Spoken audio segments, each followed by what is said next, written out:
Estimados amigos, muy buenas tardes con cada uno de ustedes. Mi nombre es Sergio Emerson y quiero darles la bienvenida a cada uno de ustedes a el primer programa de Penalista en Acción. Quiero agradecer a todo el equipo de producción que hace posible de que podamos llevar este programa de Penalista en Acción, donde abordaremos temas muy importantes relacionados a la materia del derecho penal. De igual forma, mi agradecimiento muy profundo al Instituto de Capacitación Jurídica ICJ, que siempre apuesta por los diplomados de alta calidad y alta especialización. Nosotros vamos a abordar a lo largo de estas sesiones temas muy importantes relacionados exclusivamente al derecho penal.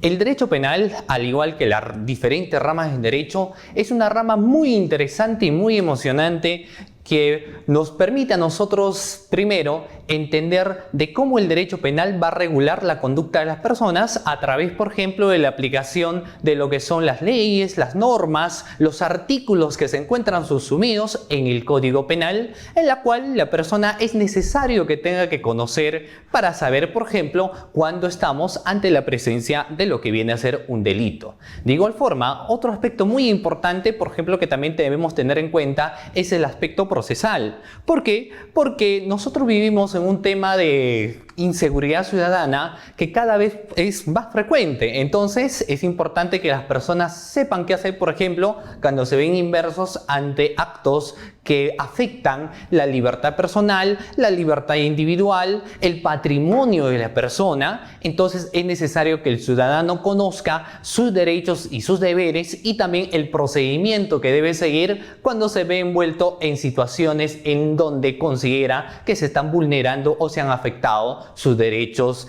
primordiales. Asimismo, también quiero invitar a cada uno de ustedes a que compartan este programa, a que dejen su comentario, porque quienes el día de hoy dejan su comentario, vamos a estar sorteando un libro en la materia de derecho penal y se les estará haciendo entrega a los ganadores o al ganador quien deje su comentario en este programa. Así que ya saben, dejen su comentario respecto al programa de Penalista en Acción.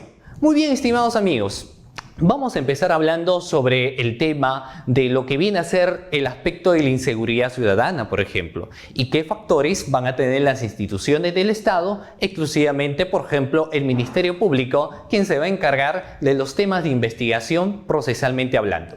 La inseguridad ciudadana es un problema latente, es un problema que afecta a todos los ciudadanos. Por ejemplo, yo les pregunto, estimados amigos, ¿cuánto de nosotros no ha sido víctima alguna vez de algún hurto o de algún robo? Por ejemplo, hoy en día muchas personas salen temerosos a las calles porque definitivamente cuando están caminando aparecen unas personas, bajan de una motocicleta, bajan de un auto y arrancan la cartera, arrancan el celular y finalmente uno no sabe qué hacer ante esa situación. De igual forma, alguien puede ir a un supermercado, puede ir a alguna tienda, deja algún objeto que le pertenece y finalmente cuando regresa, por ejemplo, este objeto que le pertenece no se encuentra. De igual forma, podemos hablar de una situación donde alguien, por ejemplo, está durmiendo muy bien en su casa, está tranquilo y de repente ingresan en este caso unos delincuentes a la casa y finalmente terminan robándose el televisor, se roban, por ejemplo, los cuadros, el dinero que uno habría tenido a bien de guardar durante muchos años de trabajo, incluso también se roban en ocasiones hasta la mascota y finalmente uno cuando despierta se da cuenta que la casa se encuentra prácticamente vacía. Entonces, de igual forma sucede con los automóviles o los carros. Entonces, latentemente y siempre se ve, por ejemplo, estas situaciones donde uno puede ser víctima de algún robo o de algún hurto. Para empezar, también vamos a ir desarrollando en este programa que hablar de robo y hurto no es igual, es diferente, ¿no es cierto? Porque lo que van a proteger, en este caso, tanto el hurto y el robo, vamos a ver que son diferentes. Siempre en el caso, por ejemplo, del hurto, va a proteger netamente el tema del patrimonio. Si hablamos, en este caso de robo, va a haber más bienes jurídicos tutelados que se van a tener a bien de proteger. Claro, el patrimonio también la integridad, también en este caso la vida. Entonces vamos a ver que hablar de hurto y robo no es igual. ¿Y esto por qué? Porque a nivel del día a día, en ocasiones uno va a denunciar un supuesto robo cuando al final fue hurto. Porque quizás esa persona que denuncia este hecho no tiene signos de haber sido violentado, de haber sido agredido. Entonces, incluso se han dado en situaciones donde, por ejemplo, esta persona fue a un supermercado, dejó sus cosas, regresa y ya no se encuentran sus cosas y finalmente denuncia, por ejemplo, por robo. Entonces, vamos en cierta medida también mencionarles esa diferencia existente entre lo que viene a ser un hurto y de un robo. Por otro lado, vamos a mencionarles también el trabajo importante que tiene que realizar el Ministerio Público a nivel de las investigaciones, porque cuando uno investiga finalmente lo que va a buscar es hallar al responsable de quién habría cometido, por ejemplo, este delito contra el patrimonio, es decir, quién habría cometido posiblemente el hurto, el robo o quizás otros delitos que también se van a ver, por ejemplo, los delitos contra la administración pública y corrupción de funcionarios, ¿cierto?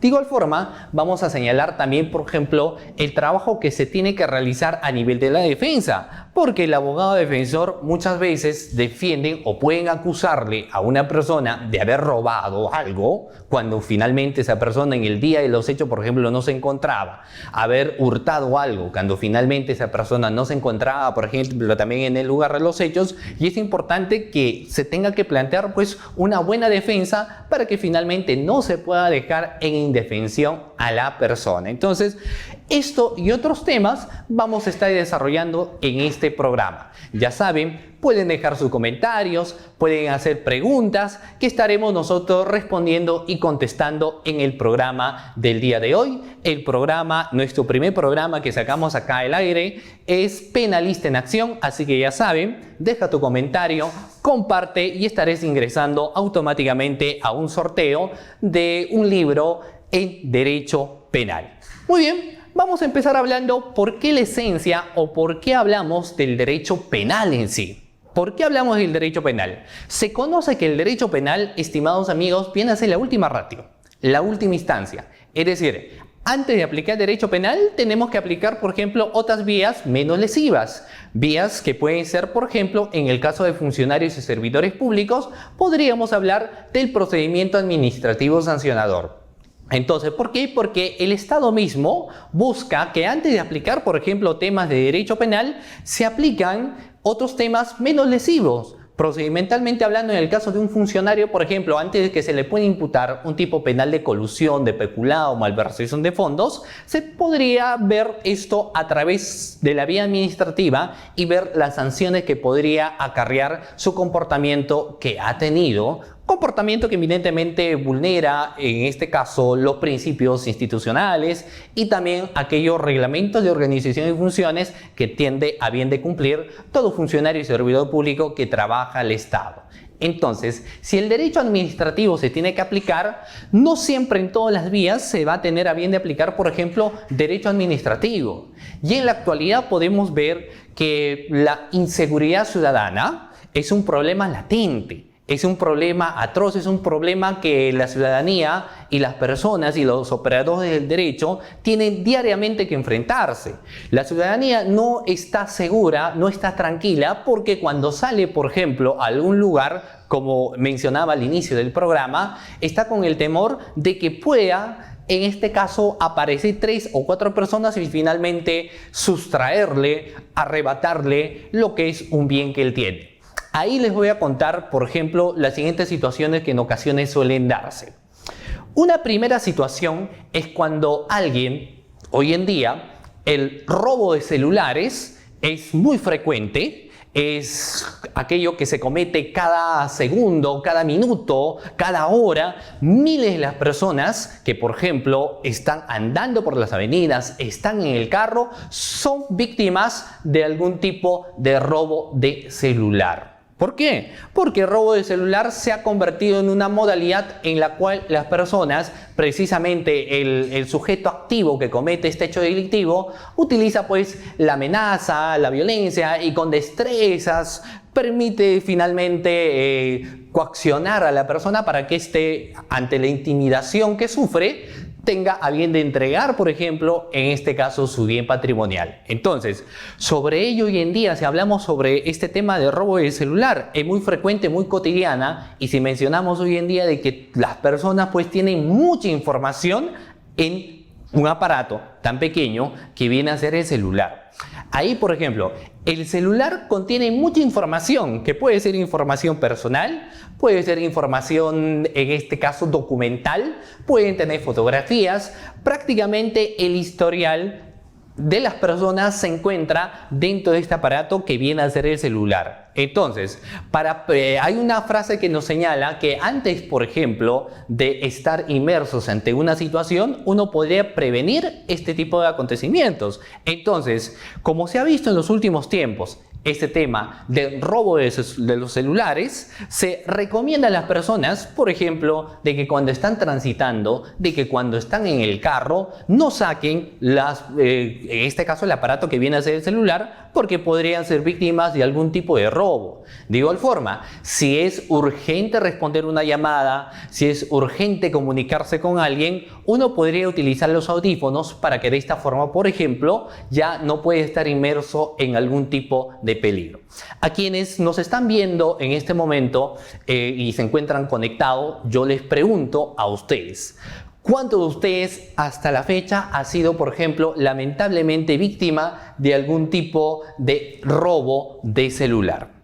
Dejen ahí, por ejemplo, su comentario. ¿Cuántos de ustedes ha sido víctima, por ejemplo, de un robo de un celular en el momento menos esperado, en el momento que no querías y finalmente pierdes toda esa información valiosa que tenías en ese celular, ¿cierto? Entonces, esa situación nos conlleva entender, por ejemplo, de que hay que tener que aplicar muchas medidas.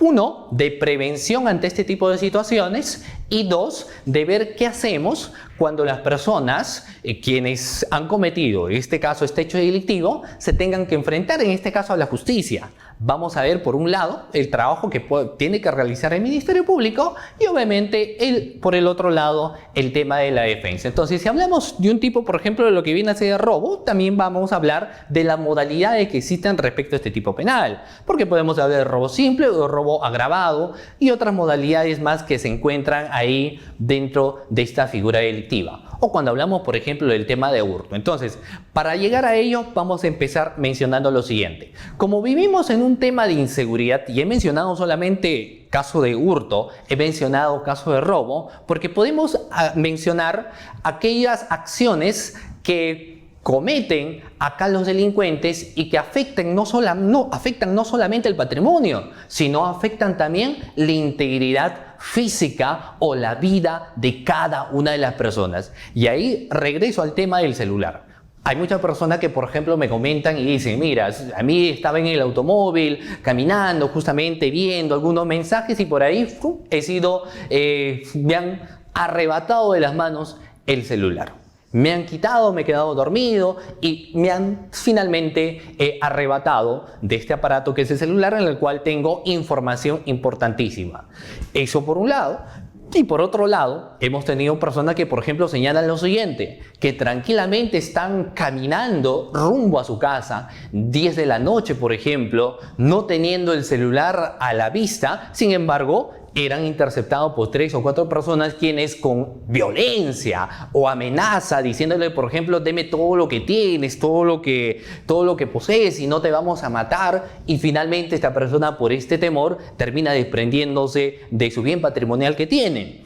Pero también hay situaciones más extremas, por ejemplo, donde estos delincuentes pueden utilizar una pistola y un revólver y finalmente matan a una persona para sustraerle, por ejemplo, de sus pertenencias. Entonces, vivimos en una sociedad de intranquilidad, vivimos en un contexto donde, por ejemplo, la ciudadanía prácticamente no está segura de la protección que deba tener. ¿Y a quiénes uno podría recurrir? Pues eminentemente a las entidades del Estado. Y ahí voy a mencionar lo siguiente que vamos a estar viéndolo también en las próximas sesiones. Sucede de que muchas veces uno puede acudir a una entidad del Estado con la esperanza, por ejemplo, de que le pueden atender muy bien. Es decir, puede acudir a cualquier entidad del Estado para que tanto el funcionario o el servidor público puedan brindar ayuda a aquellas personas que han sido víctimas de algún hecho delincuencial. Sin embargo, ¿qué sucede cuando estas personas, estos funcionarios y servidores públicos que trabajan en la entidad del Estado, lejos de tener un comportamiento en base, por ejemplo, a principios de probidad, de lealtad, de integridad, finalmente terminan, por ejemplo, solicitándole una suma de dinero a una persona? Es decir, alguien puede ir, por ejemplo, a denunciar un hecho delictivo y finalmente la persona que va a recibir su denuncia le dice: para recibir tu denuncia tienes que darnos tanta suma de dinero, o para agilizar el trámite nos das tanta suma de dinero. En el caso, por ejemplo, de denuncia, pero podríamos hablar cuando uno, por ejemplo, quiere realizar un trámite dentro de una institución, una municipalidad, uno quiere sacar una licencia y finalmente uno va a realizar un trámite. Y realizar un trámite también, estimados amigos, les pregunto, en el caso, por ejemplo, de nuestro país, no, bueno, vamos a hablar del Perú, realizar un trámite para muchos podría ser un tanto engorroso por la cantidad de personas que van a la institución, por la cantidad de trámites que se van a tener que realizar, y muchas veces el personal no es suficiente como para poder atender a todas las personas. Pero finalmente uno considera de que el trámite tiene que ser rápido. Y finalmente imagínense de que un supuesto o un funcionario o un servidor público de esa entidad a la cual uno va a realizar el trámite, finalmente le diga, por ejemplo, lo siguiente: mira, estás y vas allí a realizar tu trámite y este trámite es engorroso. Ese trámite es realmente va a demorar bastante. Entonces, lo que necesitamos es conversar y ver una solución respecto a este problema. Y una persona puede decir: ¿y cuál es la solución? Dígame, ¿cuál es la solución? La solución es lo siguiente: tú quieres, por ejemplo, acá tu licencia de una forma rápida, ¿correcto? Lo quieres ahora, pero el trámite es engorroso. Por lo menos el trámite que tú estás solicitando va a demorar, por ejemplo, de acá a un mes, por ejemplo. O va a demorar 30 días, 25 días o 20 días si tú lo necesitas para allá. Y finalmente, por ejemplo, el funcionario puede decirte: ¿sabes qué? Conversamos a tal hora, en tal lugar, me das 500 nuevos soles a cambio de que yo te entregue, por ejemplo, algún tipo de carnet, algún tipo de licencia o lo que tú estás solicitando. Entonces, casos como estos se pueden ver a menudo. Entonces, tenemos a veces entidades donde existen malos funcionarios públicos, malos servidores públicos. Entonces, la ciudadanía dice: si en la sociedad mismo, donde uno se encuentra, ya está cansado de aquellos acontecimientos de robos, de hurtos, de delitos de violaciones, de muerte y asesinato, tengo que confiar en lo que son las entidades del Estado. Y finalmente, cuando uno va, por ejemplo, a las entidades del Estado, se encuentra a un funcionario, a un servidor público, mal funcionario público, mal servidor público, que te solicita, por ejemplo, una suma de dinero a cambio de poder facilitarte algún trámite, entregarte algo que de por sí, procedimentalmente, administrativamente hablando, te corresponde. Entonces, por ende, acá yo les dejo una pregunta a cada uno de ustedes para que también podrían tener a bien, por ejemplo, de responder. Muchos han hablado de que el derecho penal en ese sentido sería la última ratio, la última instancia, pero pareciera de que en la actualidad, lejos de ser el derecho penal, por ejemplo, la última ratio, la última instancia, se ha convertido, pareciera hoy en día, en una prima instancia, en una primera instancia. No es cierto. Entonces, antes de aplicar, por ejemplo, un derecho administrativo o cualquier otra medida, se estaría aplicando derecho penal. Entonces, es un tema también para analizar respecto al derecho penal. Vamos a hablar ahora sobre, después de haber mencionado esto, en el caso de la inseguridad existente, vamos a mencionar pues que todos nosotros tenemos derechos individuales y existen derechos colectivos.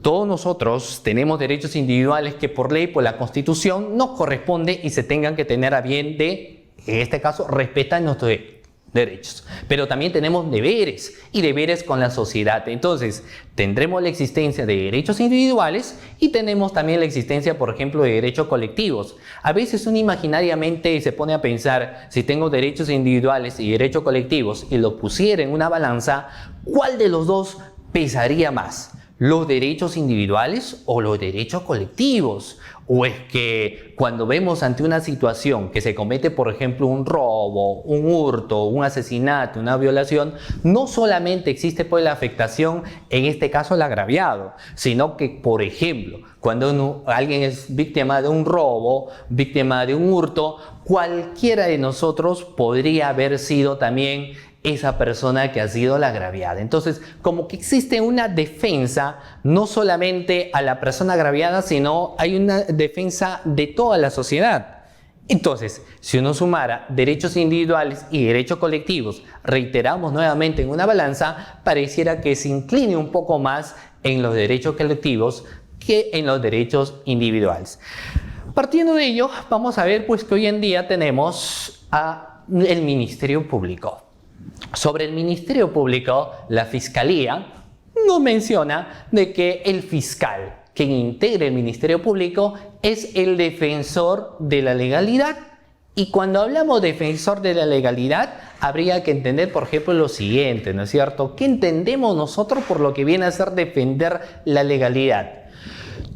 Lo que se encuentra en el Código Penal, se encuentran obviamente lo que son los delitos, pero también se encuentran las medidas que se pueden aplicar, como puede ser el impedimento de salida del país, la prisión preventiva, incluso también las sentencias. Volvamos a las dos primeros, impedimento de salida del país y prisión preventiva. Si hablamos de un tema de defensa de la legalidad, vamos a mencionar de que el primero, por ejemplo, al momento de hacer un requerimiento de prisión preventiva, un requerimiento de impedimento de salida del país, tiene que ser el Ministerio Público.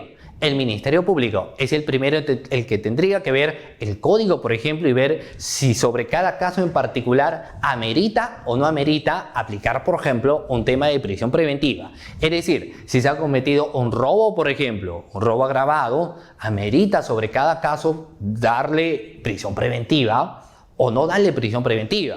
Si se trata de un delito cometido por funcionario público, por ejemplo, habría que analizar también si habría que requerir en este caso, porque el Ministerio Público es un ente requiriente, lo requiere el juez de investigación preparatoria. Y el juez de investigación preparatoria es el que finalmente dice fundado el requerimiento o infundado el requerimiento que está solicitando el Ministerio Público. Entonces, el primero que va a tener que analizar definitivamente es el Ministerio Público. El Ministerio Público tendrá que analizar en el caso de los requerimientos y en el caso de diferentes denuncias que diariamente llegan a nivel de la Fiscalía.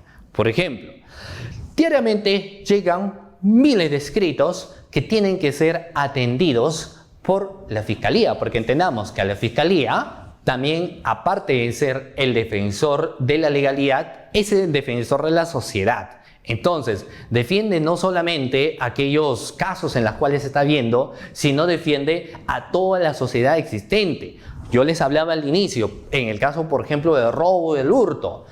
Cuando una persona puede denunciar este hecho, cualquiera de nosotros podría haber sido víctima de algún tipo de este hecho delictivo. Entonces, se protege a la sociedad para que precisamente se vaya a erradicar aquellos comportamientos que van contrario a derecho, contrario a norma. Y para ello el Ministerio Público tiene un trabajo muy importante. Ahora, existen diariamente miles de denuncias que llegan. Hay denuncias que pueden tener elementos de convicción muy importantes, en las cuales, por ejemplo, uno las analiza y podría decir, vaya, este hecho sí constituye delito. Por ejemplo, una persona podría estar denunciando un delito de hurto.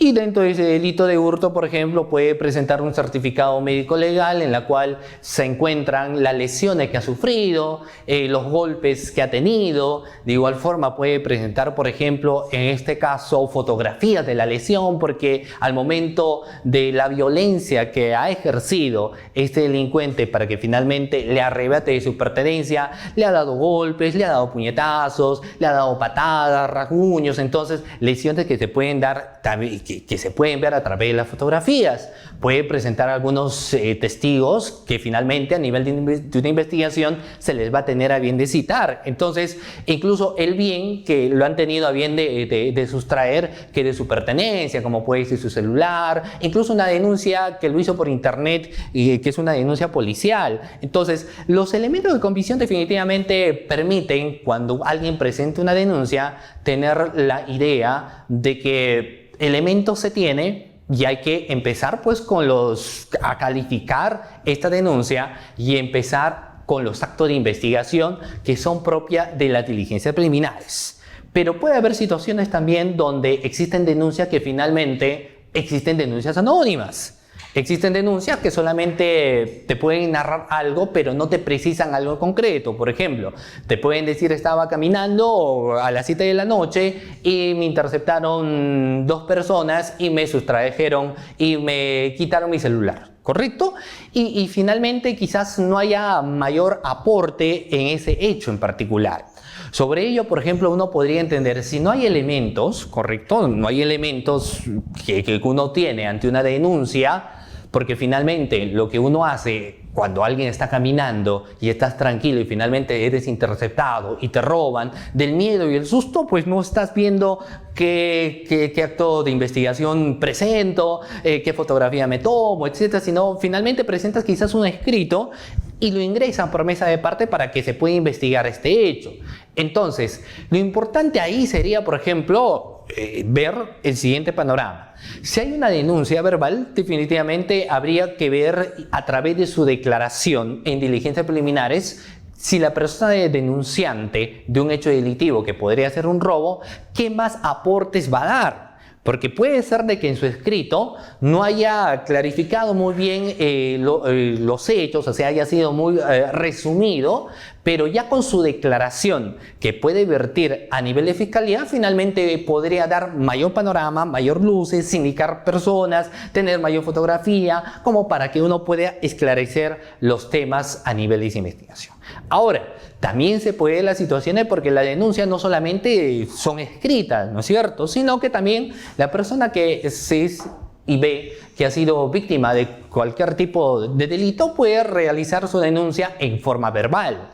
Y si aparte de ello hablamos, por ejemplo, que una persona puede saber quién es la persona que ha sustraído su celular, quién es la persona que lo ha robado, lo ha identificado al presunto autor de hecho delictivo, uno podría, depende de las circunstancias, montar, por ejemplo, un operativo para finalmente dar con la persona que ha sustraído este bien. Entonces, lo que sí es importante saber es que todo hecho delictivo se tiene a bien de denunciar, y si es en el acto mejor, porque uno va a tener elemento de convicción, va a poder recopilar información en tiempo más cercano y de esta forma va a ayudar de una u otra manera al trabajo que está realizando el Ministerio Público, por ejemplo. ¿Correcto? Entonces, sin embargo, por ejemplo, muchos decían: ¿para qué voy a denunciar un robo? Porque finalmente si denuncio un robo, denuncio un hurto, finalmente el proceso demora bastante.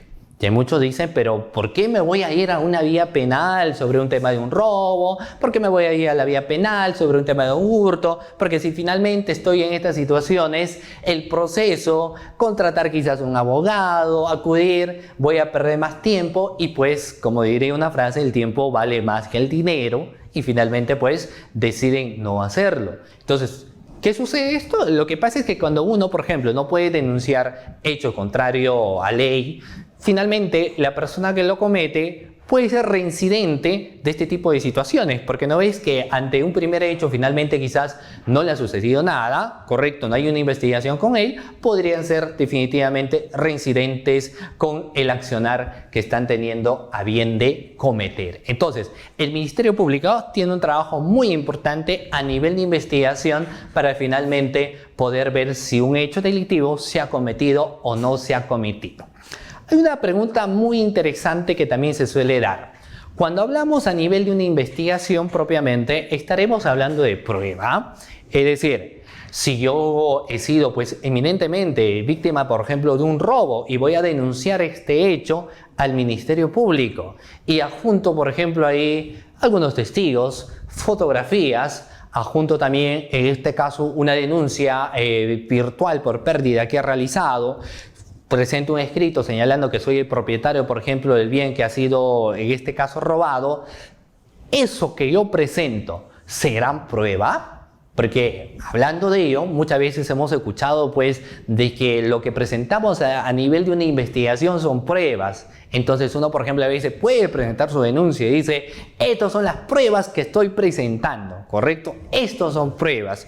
Sin embargo, procesalmente hablando, y como nuestro programa es pues Penalista en Acción, para quienes recién se están conectando en estos momentos, vamos a mencionarles que el programa, hoy es un programa inaugural, programa que estamos aperturando, que lleva por título Penalista en Acción. Reiterarles también a cada uno de ustedes que pueden dejar su comentario, pueden hacer preguntas, compartan, y quienes dejan pues su comentario o compartan lo que viene a ser el programa del día de hoy, van a ingresar a un sorteo de un libro de Derecho Penal que se les va a estar entregando en el próximo programa. Muy bien, estábamos hablando en ese sentido de lo que vienen a ser, por ejemplo, los temas de inseguridad existentes en esta sociedad, como venían a ser los casos de robo y hurto, y qué debería hacer la persona en un primer momento, y sobre todo a nivel de Ministerio Público, porque estábamos mencionando que en la actualidad, por ejemplo, ¿no es cierto? Ahí, volviendo nuevamente al tema del Ministerio Público,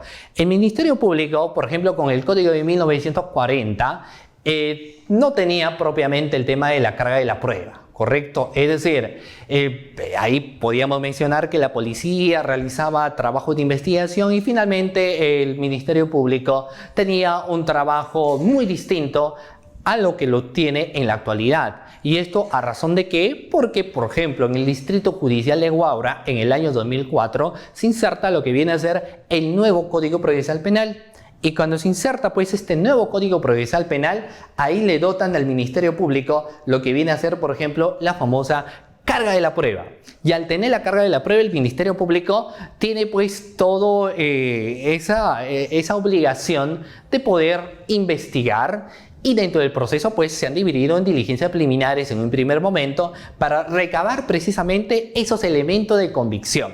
Entonces, estábamos mencionando que cuando uno presenta en su denuncia, por ejemplo, las fotografías, los escritos, la parte incluso del médico legista, eso propiamente no son pruebas, sino son elementos de convicción. Entonces, el término correcto que se tiene que hablar ahora, todos ustedes están sintonizando en este programa, no van a ser pruebas a nivel de investigación de preparatoria, sino de lo que se va a hablar son de elementos de convicción. Entonces, volvíamos a lo siguiente también. Muchos decían, ¿por qué voy a denunciar algo? Porque si denuncio, el proceso penal demora años y años. Y el tiempo, reitero nuevamente, el tiempo vale más que el dinero, decíamos. Hay un dato muy importante que debemos saber. En la actualidad, el proceso penal tiene plazos. Y los plazos son perentorios y de estricto cumplimiento. Es decir, los plazos a nivel de investigación van a tener tarde o temprano a bien determinar.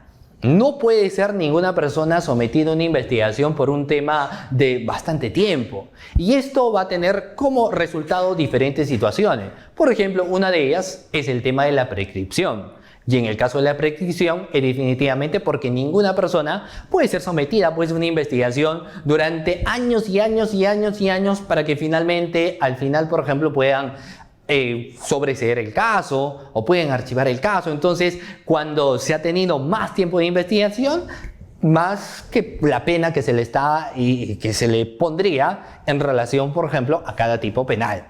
Entonces, en razón de ello, la prescripción va a operar definitivamente cuando uno tiene un plazo infinito.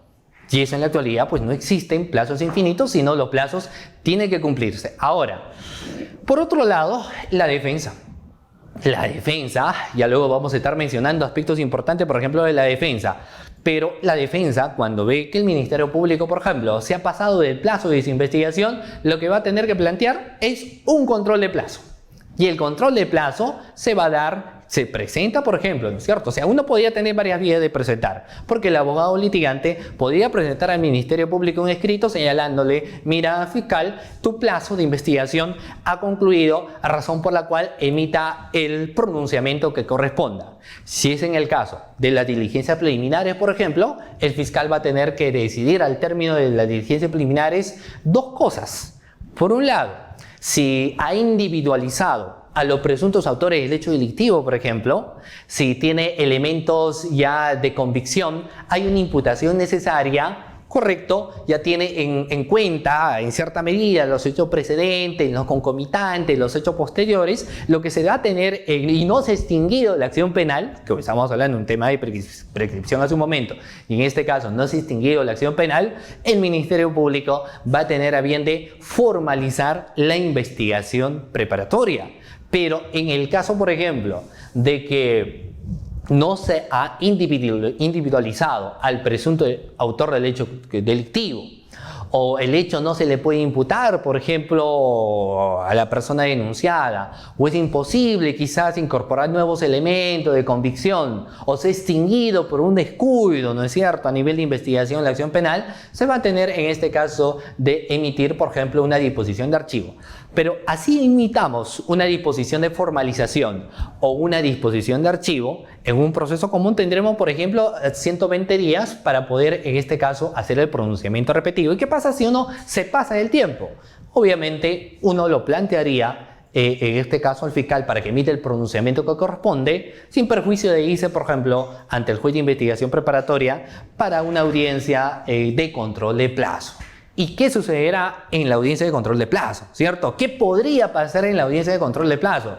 Definitivamente ahí el Ministerio Público tendría que dar las explicaciones de por qué hasta el momento no ha emitido la disposición que corresponda. Es decir, por qué hasta la fecha no ha emitido sea la disposición de formalización o sea la disposición de archivo, ¿correcto?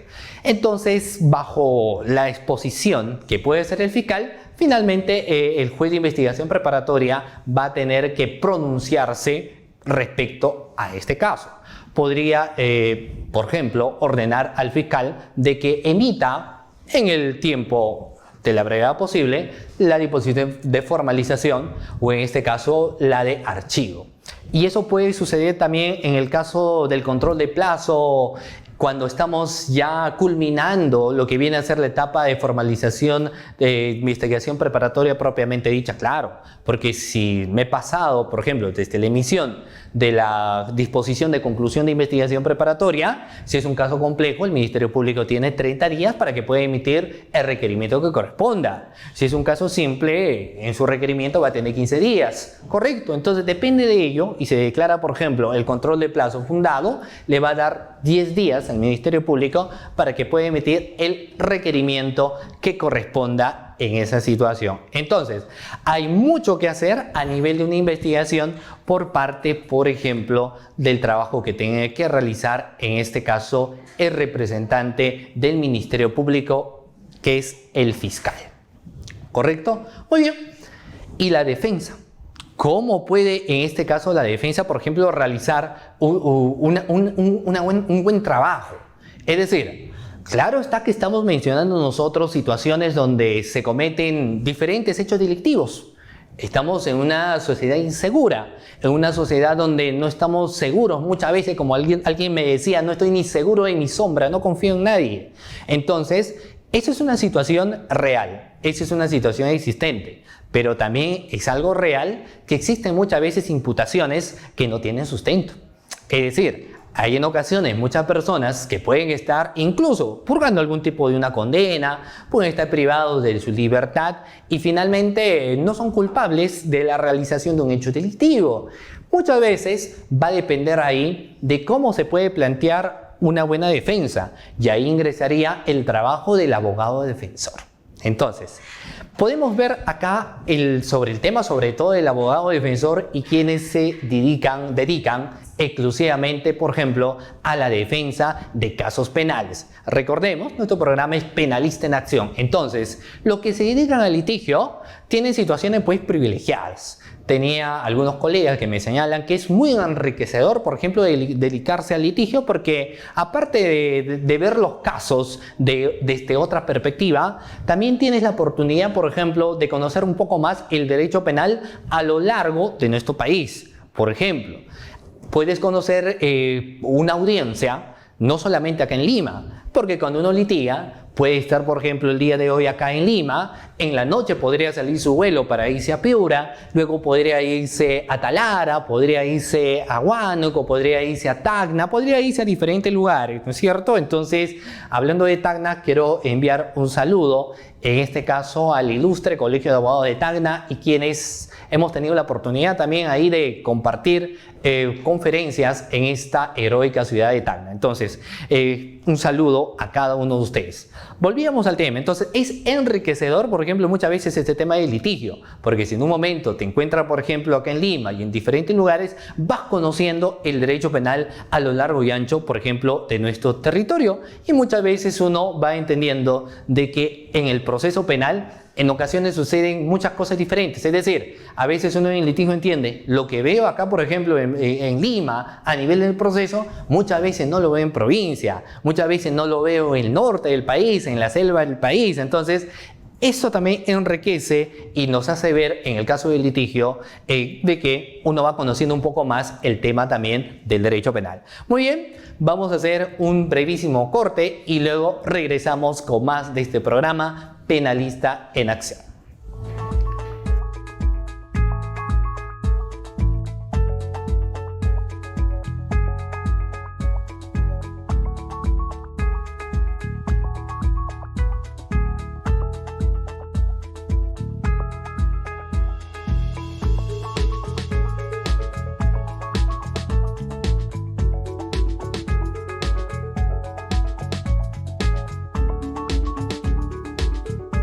Muy bien, entonces retornamos acá con su programa Penalista en Acción. Queremos también acá pues agradecer a todas las personas que están dejando su comentario a través acá de las redes sociales, a través de la página de ICJ o también a través de la página, por ejemplo, de mi Facebook personal, quienes también estamos pues en esta oportunidad transmitiendo o compartiendo esta publicación para que ustedes puedan dejar sus saludos. Entonces, bueno, un saludo especial para Valeria Olivares Álvarez, que está conectada a este programa, para Rosa Quispe Navarro también, quien nos dice excelente la transmisión en temas de derecho. Recordemos que son los temas de derecho exclusivos en derecho penal. Para Germán Yupanqui Gutiérrez también, Henry Manuel, Fabiola Carguancho, Julio Alejandro Salazar Falcón, Rosa Quispe Navarro, Brenda Ramírez, Giancarlos Rivera, Dylan Plaza, Navidad Ugarte, Luis Alberto Capcha, Jonathan, Rubí Solano, Gianmarco, Rubí Necochea, nuevamente, diciendo el programa muy interesante, muchas gracias, Gianmarco Muñoz, Rafael Bravo, entre otros, que Luisa Canchis también, que siempre está conectado ahí a la programa, siempre dando, en este caso, sus preguntas, y vamos a mencionar. Vamos a partir por lo siguiente. Por ejemplo, Álvaro Ceballos Najar nos hace una pregunta muy interesante que vamos a tener a bien, por ejemplo, en este caso, de responder. Nos dice: ¿qué sucede si acudes a la comisaría y no recepcionan tu denuncia?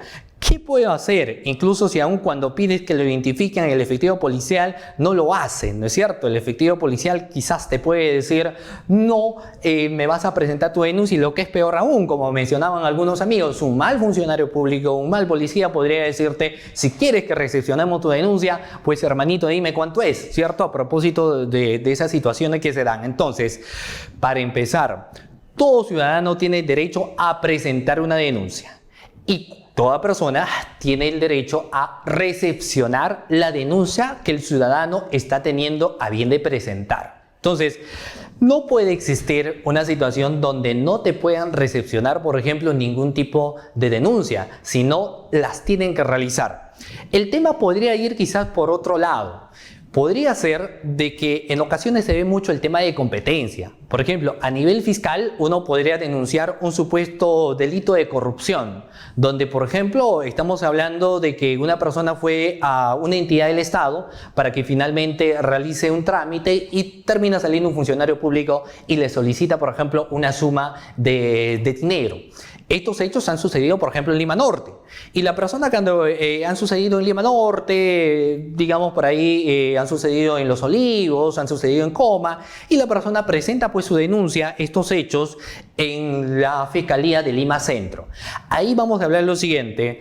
Toda persona, y esto hemos visto pues en derecho penal, todos tenemos ¿no? el tema de la jurisdicción, todos tenemos la jurisdicción, el derecho a administrar justicia, pero no todos tienen competencia. Entonces, cuando no es competente por la denuncia del lugar de los hechos donde se habrían cometido este hecho delictivo, ahí sí, por ejemplo, lo que se podría hacer es derivar, pero dándole las facilidades del caso. Por ejemplo, si uno denuncia al Ministerio Público y dice los hechos de delito de corrupción de funcionarios se han sucedido en Lima Norte, pero lo está denunciando en Lima Centro, uno podría darle la dirección, por ejemplo, de esa fiscalía e incluso, por ejemplo, darle las facilidades en las cuales pueda permitir presentar una denuncia que podría ser producto de un operativo. Entonces, siguiente. ¿Qué nos menciona sobre el tema de la identificación? Toda persona, todo funcionario público, para empezar dentro de la entidad, están obligados, sobre todo en el caso de los servidores públicos, a usar el distintivo institucional, que viene a ser el uniforme, y también utilizar el photocheck, porque es la identificación. Entonces, cuando uno va a presentar una denuncia, el efectivo policial, o en este caso el fiscal o quien lo atienda, tiene la obligación en tener que identificarse.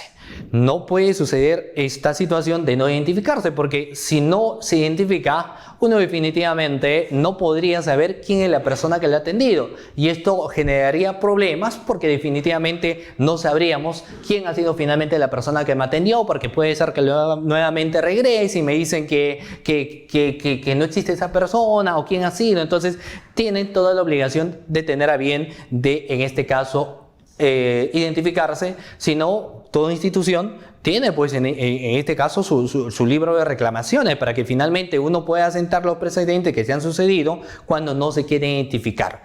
Recordaba mucho esto cuando un colega una vez me contaba que se fue a una institución, la atendieron de una forma negativa, entonces le trataron mal y él obviamente se sintió mal, quiso identificar a la persona para que finalmente supiera quién ha sido esta persona que le había tratado mal y esta persona no quiso. Entonces uno solicita pues el libro de reclamaciones, por ejemplo en este caso, para dejar presente quién ha sido la persona que le ha atendido o dejar un precedente de esa situación. Entonces, concluimos diciendo que definitivamente la identificación es una obligación y nosotros tenemos el derecho de solicitarles de que se tenga a bien, por ejemplo, de identificar. Muy bien, acá hay una pregunta de Gianmarco Muñoz Bazán. Nos dice: ¿qué tan legales son las iniciativas populares como Chapa tu Choro y Línchalo, no? O las rondas campesinas, ¿qué papel cumple la ley peruana en estos casos? Es una pregunta también muy interesante, sobre todo porque pareciera, y es algo muy real, que la ciudadanía se ve indignada en este tipo de situaciones, ¿correcto? Porque ya uno no cree, como le decía al inicio, para empezar, por ejemplo, uno no cree en la seguridad ciudadana, porque hay un tema de inseguridad, no se cree, por ejemplo, en la promesa que alguien te puede hacer, porque finalmente promesas son promesas y los llamados a tener que administrar muchas veces justicia finalmente no son los que hacen un trabajo adecuado. Entonces uno dice: no hay justicia en nuestro país, no creo en la justicia. Entonces, como no creo en la justicia, lo que voy a tener que hacer es tomar la justicia por mis propias manos, ¿correcto? Entonces, definitivamente ahí vamos a ver lo siguiente. El Código Penal definitivamente aplica la vía procedimental y aplica quiénes son las entidades para que finalmente estas entidades puedan realizar un trabajo de acorde y no se pueda vulnerar pues derechos individuales. Entonces, no está legalizado, por ejemplo, en nuestra Constitución, en nuestro Código Penal, de que se tenga que armar justicia popular. No está reglamentado. Entonces, esto se consideraría cuando se individualiza, por ejemplo, a quienes pueden causar una lesión grave a una persona, ser posiblemente incluso hasta investigados. ¿Por qué? Porque muchas veces puede ser de que uno puede atrapar a un presunto ladrón cuando finalmente no ha sido el que ha cometido, digamos, un robo, o no ha sido el supuesto violador, porque muchas veces, como le decía al inicio, en ocasiones solamente son indicaciones. Ahora, entonces, en ese caso, cuando uno por la indignación en Grupo Popular lo realiza, definitivamente lo correcto es dar voz a las autoridades respectivas, a conducirle a una comisaría, a conducirle, por ejemplo, a una fiscalía de turno, para que en este caso se pueda hacer, de acuerdo a los mecanismos legales, definitivamente el accionar que corresponde de acuerdo a ley. Correcto, o sea, la indignación se comparte, la indignación es real, pero no nos podemos sobrepasar lo que son, en este caso, los límites procesales, las atribuciones institucionales que por ley le corresponda. Muy diferente sería, por ejemplo, cuando se trata de un tema de legítima defensa, ¿no es cierto? Por legítima defensa, si uno puede causar la muerte de otra persona, cuando finalmente te están apuntando también con un arma, entonces quizás ese tipo de situaciones podrían ser distintas. O cuando uno, por un tema de defensa, por ejemplo, hacia otra persona, podría accionar, podría ocurrir definitivamente para protegerlo. Entonces ahí en ese tipo de cosas estamos ante otro tipo de situaciones, por ejemplo, ¿de acuerdo? Entonces, muy bien, esos eran los comentarios que nos estaban dando acá nuestros amigos. Reiteremos nuevamente de que pueden seguir dejando sus comentarios. ¿Qué puedo hacer en este caso? Ahora, ahí hay una pregunta donde dice, Rubí, ¿qué hago si me roban? Bueno, definitivamente la recomendación que uno tendría que hacer cuando es víctima de robo es denunciar a la comisaría más cercana, ¿correcto? O irse al Ministerio Público más cercano. Porque entendamos esto que es muy importante. Es muy distinto que cuando has sido víctima de un hurto, que por lo general no hay lesiones en el tema de un hurto, porque solo por destreza el sujeto activo, el malhechor, se sustrae del lugar donde tú habías dejado tu laptop, tu celular, y finalmente termina llevándose y al final tú no te das cuenta. Tenía un amigo que me decía, por ejemplo, lo siguiente: yo me subí a la combi y finalmente tenía el celular en mi bolsillo y llegué a mi casa, y ahí cuando empecé a buscar mi bolsillo me di cuenta recién que no tenía, en este caso, mi celular. Y eso es un robo, definitivamente. ¿Para qué? Eso es una destreza que ha tenido el sujeto activo para que pueda sustraer, pues, en este caso, el celular. No estamos hablando propiamente de un robo. ¿Y por qué? Porque para que exista robo, la situación es diferente. Hay una afectación mayor, por ejemplo, en el caso de lo que vienen a ser propiamente los robos, porque claro, vamos a tener como bien jurídico protegido lo que viene a ser el patrimonio en un primer momento, pero también vamos a tener la libertad de la persona, en este caso como bien jurídico protegido, y aparte de la libertad también vamos a tener, por ejemplo, la vida, porque en ocasiones, como estaba señalando, hay personas que lamentablemente matan a alguien solo para robarles, en este caso, 100 soles, 20 soles, etc. Entonces, la primera medida que uno tiene que hacer es denunciar, pasar el examen médico legista para saber cuáles son las lesiones que se han causado. Y siguiente, las cámaras de vigilancia. Las cámaras de vigilancia, que es un llamado también muy importante que uno tiene que tener en cuenta. Vivimos las cámaras de vigilancia, que son la vista o los ojos de águila de la sociedad, porque a través de la cámara de vigilancia, que deben que estar evidentemente en mantenimiento y en funcionamiento, podemos individualizar a los presuntos autores de un hecho delictivo. Siguiente, cuando ya se encuentra a nivel de una investigación, digamos un tema de robo, también hay que solicitar en el menor tiempo posible videovigilancia para que tengamos la información. Es lamentable cuando en ocasiones, por diferentes factores, uno solicita, por ejemplo, un videovigilancia después de 20 días. Uno puede cursar ese oficio, puede solicitar eso, pero lamentablemente a veces la información que te dan es lo siguiente: se ha pasado el tiempo y ya no podemos darte este video porque lamentablemente la duración solamente son de 15 o 20 días. Entonces ahí también va a ser muy importante el trabajo que se tenga que hacer para tener. ¿Y estos efectos de qué? De individualizar a los presuntos autores de un hecho delictivo. Ese es importante para tener, por ejemplo, en este caso, tener en cuenta. Ahora, Hay una pregunta de Rafael Bravo. ¿Cuáles son las medidas de seguridad que le dan al denunciante? Nos dice, la denuncia puede ser anónima en casos vecinales. Mucha gente no quiere denunciar porque el criminal los conoce. El miedo a las represalias. Muy bien, este tema del miedo a las represalias, por ejemplo, es algo muy peculiar. A veces el temor de denunciar de diferentes factores. Ya en la próxima sesión, les invito el próximo jueves, porque el próximo jueves vamos a estar también en este programa Penalista en Acción viendo, y nuestro programa se va a denominar "Fui a realizar un trámite a una entidad del Estado y me solicitaron dinero". Delito de corrupción de funcionarios. Vamos a hablar la participación de estos sujetos especiales como el funcionario, el servidor público, qué podemos hacer ante esas situaciones. Entonces, muchas veces incluso los propios trabajadores de una entidad tienen miedo a denunciar. ¿Por qué? Porque puede ser de que uno se esté enfrentando a organizaciones criminales, puede ser que uno se esté enfrentando a bandas, entonces siempre hay un miedo a represalias. La denuncia anónima es válida. Cualquiera de nosotros podría realizar eminentemente una denuncia anónima, pero lo que va a ser muy importante es aportar datos que corroboren los sucesos que se han dado. Es decir, aportar no solamente una denuncia anónima que tenga descripción de los hechos, porque si uno tiene la descripción de los hechos y es denuncia anónima, definitivamente uno no va a poder, por ejemplo, en este caso, citarlos. ¿Qué sucede en ocasiones cuando uno denuncia y su denuncia no está muy bien sustentada? Hay hechos sí que en cierta medida se subsumirían en un tipo penal, entonces se le invita a que se le programa fecha y hora para que rinda su declaración, rinde su declaración y ahí nos puede aportar mayor elemento de convicción para tener más claro la idea. Eso por un lado.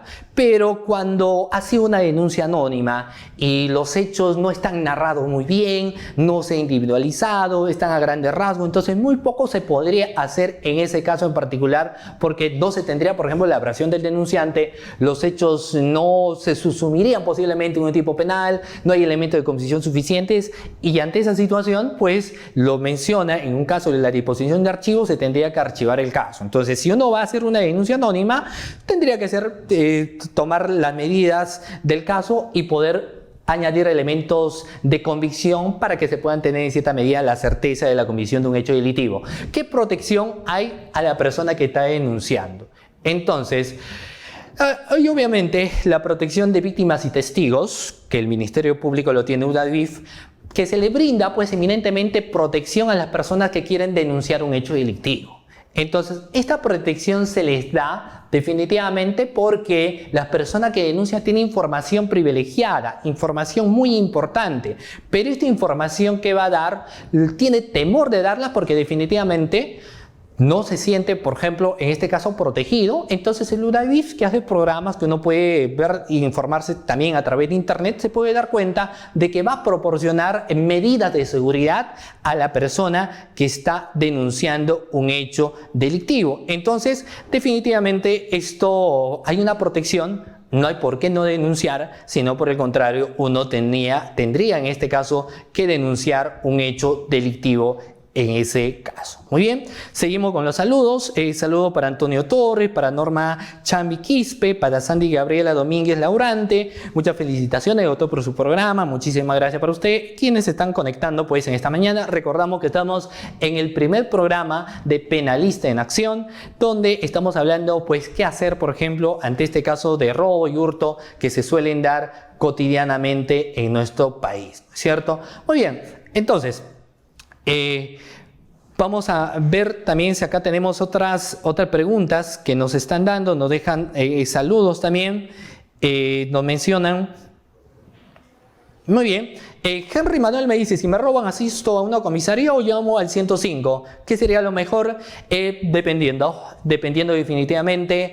A veces uno es lamentablemente víctima de un robo. Por ejemplo, tú sales un fin de semana con tus amigos y finalmente te roban, por ejemplo, en este caso, las pertenencias que tú tienes, te roban quizás el auto, etc. Entonces, tú tienes el celular a la mano o tienes un teléfono público, puedes denunciar al 105. Pero si tienes una comisaría cerca, una comisaría que te dé cerca, definitivamente la atención te los tienen que dar. Va a depender mucho, en todo caso, del lugar en donde tú te encuentres para que puedas hacer tu denuncia respectiva. ¿De acuerdo? una pregunta muy interesante. Durán Guerrera Diana Úrsula nos dice lo siguiente. Cuando hago una denuncia, ¿es necesario tener las imágenes de las cámaras de vigilancia? ¿La persona quien solicita las imágenes de cámara de vigilancia las solicita el Ministerio Público o la persona denunciante? La persona denunciante podría eminentemente solicitar también los videos, pero esto tomaría, digamos, muchísimo más tiempo, podría ser más engorroso. Cuando uno denuncia al Ministerio Público, eminentemente cuando uno le roba, no sabes quién es la persona que te ha robado, definitivamente. Entonces, el Ministerio Público, dentro de las atribuciones que tiene, porque tiene atribuciones de tener que solicitar a las entidades información bajo responsabilidad o desobediencia de la autoridad, el Ministerio Público va a tener que solicitar, por ejemplo, los videos de vigilancia de la fecha y del lugar donde se habrían perpetrado el hecho delictivo. Ahora, muy importante que tener en cuenta, si alguien, por ejemplo, te presenta una denuncia y te dicen, pero ¿y dónde está el video? ¿Cierto? O sea, si me está presentando una denuncia y necesitamos individualizar al presunto autor de hecho delictivo, necesito el video, por ejemplo, para empezar una investigación.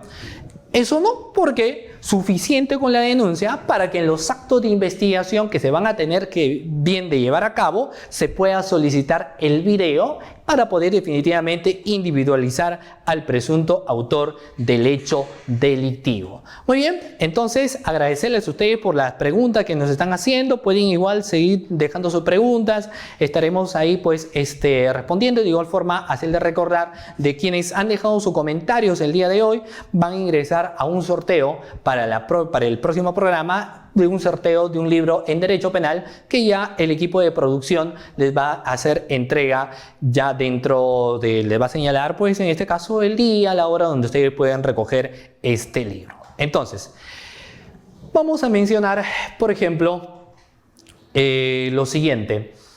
Necesariamente hay un acuerdo plenario que les invito, que puede ser, que es el 1/2015, emitido eminentemente por la Corte Suprema, en la cual nos menciona necesariamente para la consumación de un delito, por ejemplo, de robo, se tiene que dar el desprendimiento del bien, o no podría ser, o por ejemplo, solamente podría quedar en tentativa. Eminentemente, el delito contra el patrimonio en la modalidad de hurto y robo solamente podría quedar en una facción netamente de tentativa. Pongamos el siguiente caso. Ha existido, tú estás caminando con tu automóvil y de repente te cierran dos automóviles más. Bajan dos personas encapuchadas, en total de 4, con revólver en mano, te bajas del carro y definitivamente intentan golpearte, te dan muchos puñetes, tienes lesiones y finalmente en ese momento aparece un patrullero y los integrantes de estas dos camionetas se van dando a la fuga. Ahí vamos a mencionar que no ha existido propiamente el desprendimiento de tu bien patrimonial que venía a ser tu automóvil, pero sí ha existido el atentado eminentemente a otros bienes, como viene a ser en este caso tu libertad, el daño, obviamente los moretones han atentado contra ti físicamente, y estaríamos hablando en ese caso, por ejemplo, de la modalidad de, en este caso de robo, pero en caso de tentativa. Hay algo muy importante, por ahí uno me señalaba y mencionaba también lo siguiente.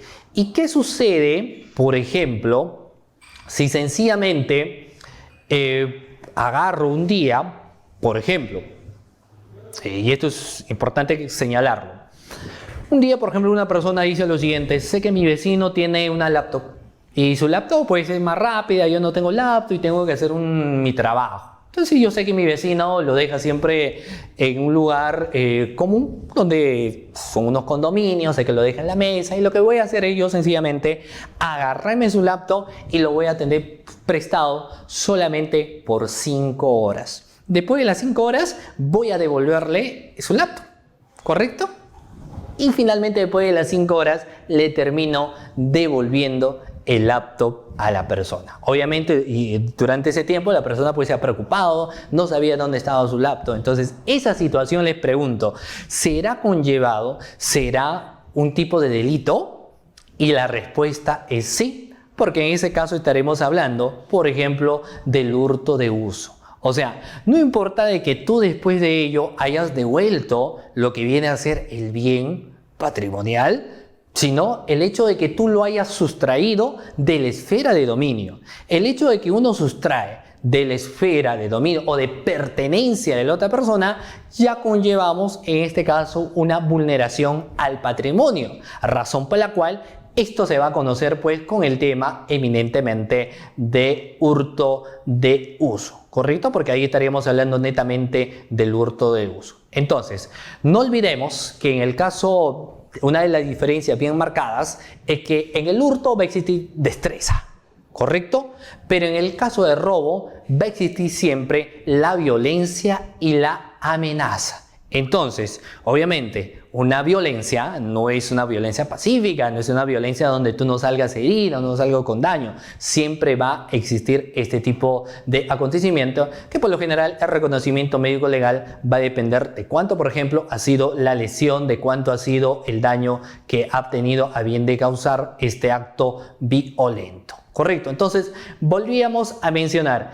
¿Y qué pasa, por ejemplo, si las personas han cometido este hecho delictivo y tenían pasamontañas y no se le podía visualizar? Podría suceder muchos factores. Eminentemente se puede hacer incluso una pericia para que cada persona tiene su estilo de andar, su estilo de caminar, cada uno tiene su forma de desplazarse, por ejemplo, por las calles. Entonces, así uno puede tener pasamontaña o puede tener las gorras. Finalmente, a través de una pericia uno podría ver a quién pertenece esa forma de caminar, esa forma de andar, porque la pericia nos va a permitir definitivamente hallar aquellas encrucijadas que en un primer inicio no podríamos tener en cuenta. Ahora, ¿y qué sucede si es que una persona denuncia y dice: yo sí me recuerdo el rostro de la persona que me ha robado? Porque sí me recuerdo que cuando estaba en el piso me estaba dando golpes, me estaba dando patadas, etc. Entonces, puede en ese caso hacerse una rueda, en este caso de imputados, para hacer la identificación de quién habría sido la persona que le ha tenido a bien, por ejemplo, de robar. Entonces, sin lugar a dudas, si sabemos que a nivel de investigación se tiende a bien de realizar actos de investigación precisamente para individualizar al presunto autor del hecho delictivo, ahí no habría ningún problema si es que si la persona, por ejemplo, está con pasamontaña, no está con pasamontaña, porque finalmente uno a través de una pericia, por ejemplo, podría hacerle. Pero ¿qué hacemos? Alguien me dice, porque a nivel de investigación solo uno va a tener 120 días. Mientras que solicito el video, mientras que le tomo la declaración, mientras que los testigos solamente me dan versión del hecho, pero no me individualizan y el tiempo se me está venciendo, ¿qué hago a nivel de una investigación? A nivel de una investigación uno podría o tendría que declarar el caso complejo. ¿Y por qué declararíamos el caso complejo? Porque cuando alguien tiene que realizar una pericia es una causal de declaración de complejidad del caso. Cuando hay abundante documentación también, cuando se tenga que hacer un requerimiento de levantamiento del secreto de la comunicación, del secreto bancario, que ya a medida que analicemos, por ejemplo, los demás tipos penales en las próximas sesiones de su programa Penalista en Acción, vamos a estar teniendo a bien de dilucidarlo. Entonces, si uno va a declarar complejo el caso y va a tener 8 meses, uno tiene mayor tiempo de investigación como para poder hacer una pericia. ¿Y qué pasa si durante esa diligencia preliminar de los 8 meses, lamentablemente no hemos individualizado al presunto autor del hecho delictivo? En ese caso, pues lo que se te tendría que hacer es emitir, si bien puede ser una ampliación extraordinaria, sino lo otro es tener que emitir, en este caso, una disposición de archivo. Entendamos que el archivo no es cosa juzgada. El archivo es cosa decidida. ¿Y por qué es cosa decidida? Recordemos que más adelante, por ejemplo, se puede reabrir el caso en materia de investigación. O sea, el Código Penal lo señala. O sea, si alguien, por ejemplo, archiva una investigación y más adelante nos podemos dar cuenta de que se han incorporado nuevos elementos de convicción que ya nos permitan tener la certeza, o finalmente esos elementos de convicción nos permiten individualizar al presunto autor del hecho delictivo, definitivamente ahí, por ejemplo, uno va a tener a bien de formalizar. Entonces, recordemos, el archivo no tiene la condición de ser cosa juzgada, sino cosa decidida, y lo decide en este caso el Ministerio Público. Recordemos que, claro, en el caso del archivo no es archivarlo sencillamente, sino que se va a correr y traslado de los sujetos procesales para que esto, en el plazo de 5 días, presentan su recurso de elevación de actuados y será el fiscal superior quien confirma o revoca la disposición de archivo venida en causa. En el caso, por ejemplo, de la cosa juzgada, esto se va a dar, por ejemplo, a través de una sentencia, y el que lo emite, pues eminentemente no es el fiscal, sino el que lo va a tener a bien emitir, en este caso, es el juez, ¿de acuerdo? Y eso va a ser muy importante, por ejemplo, para poder señalar. Igual, hay algunos saludos para Gerlín Calderón, para Edu Quispe nos dice saludos, interesante el tema. Gerlín nos dice saludos, maestro Sergio, interesante el tema. Entonces, muchísimas gracias a todos los que se siguen conectando acá. Recuerden que pueden transmitir y no se olviden que todos los jueves estará su programa Penalista en Acción a partir de 6:15 de la tarde para hablar en un primer momento sobre lo que viene a ser la problemática, sobre el tipo penal, el análisis jurisprudencial doctrinario, y pueden dejar sus preguntas porque en el siguiente tiempo del programa estaremos nosotros pues respondiendo la pregunta que ustedes tengan. ¿De acuerdo? Muy bien. Ahora, finalmente, cuando uno habla, por ejemplo, del bien mueble.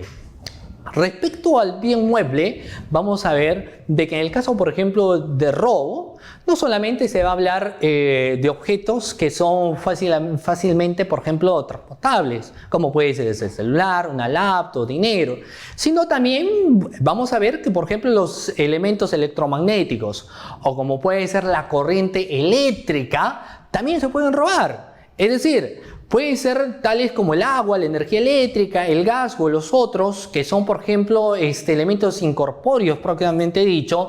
También una persona podría, pues, en este caso, robar, por ejemplo, fluido eléctrico, podría robar agua, y cuando se comprueba esta realización de hecho delictivo, estaríamos, pues, en este caso también ante un caso de robo. Entonces, recordemos que no necesariamente en el caso de robo vamos a estar hablando nosotros de lo que vienen a ser, por ejemplo, solamente aquellos bienes que uno lo puede trasladar físicamente, sino que el agua, por ejemplo, también se puede robar. También porque hay un medidor, evidentemente, por ende hay un medidor, el fluido eléctrico también, para ver, ¿no?, cuánto uno tiene que pagar cada mes, pues, por concepto de luz. Entonces, muchas veces uno, Pepito el Vivo, ¿no es cierto?, trata de robarse, pues, energía eléctrica del vecino, fluido eléctrico. Entonces, ya saben, estimados amigos que están sintonizando el programa, ese accionar te podría conllevar a estar cometiendo un delito también, en este caso de robo, porque el bien mueble también viene a ser, por ejemplo, este fluido eléctrico. Muy bien, de esta manera, estimados amigos, vamos a nuevamente agradecerles, pues, a cada uno de ustedes que se han dado sintonía a este su programa. Recuerden compartirlo en las redes sociales, dejar su comentario, cómo les ha parecido el programa. Y este es su programa Penalista en Acción. Nuevamente agradecer a todo el equipo de producción, agradecer al Instituto de Capacitación Jurídica ICJ, quien tiene diplomados importantísimos que también pueden ver en este caso en la página de Facebook de ICJ. Ahí están diplomados importantes para que el estudiante se pueda ir capacitando constantemente. Entonces, ya lo saben, la invitación es el próximo jueves. Mi nombre es Sergio Emerson y muchísimas gracias a cada uno de ustedes por haber sintonizado este programa Penalista en Acción. Nos vemos.